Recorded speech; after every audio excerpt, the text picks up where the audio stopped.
Pati populiariausia pasaulyje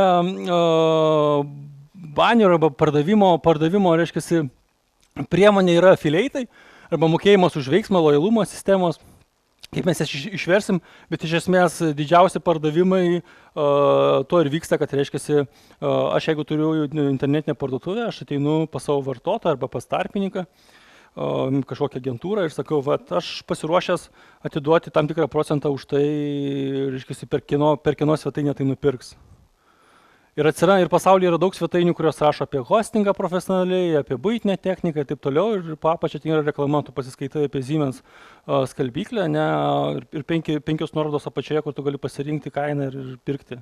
Ir jie reklamos šonuose viršui niekur nededa, jie gyvena iš to.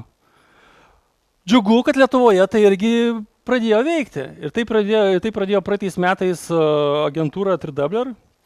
Ir tai jie nepradėjo dėl to, kad yra geras biznis, Lietuvoje iš to biznio visai nėra, bet jie pradėjo dėl to, kad 3Doubler yra tarptautinis tinklas agentūrų ir jie yra stipriausi šitam pardavimo būdė Europoje, reiškia, ir jų centras yra UK ir iš UK jiems spardė subinę, kol jie sako gerai, mes pradedam tai Lietuvoje.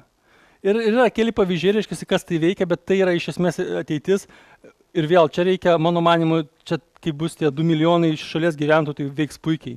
Šiai dienai tai yra tai, kad jeigu geriausia veikia, aišku, su elektroniniam parduotuvėm, bet jeigu jūs, reiškia, pardavinėt kažką, tai ir jūsų krepšelis yra vartotojo vidutinis apie 100 litų, kuris perka, tai jūs turėtumėte duoti 5-7% tam žmogui, kuris reklamuoja.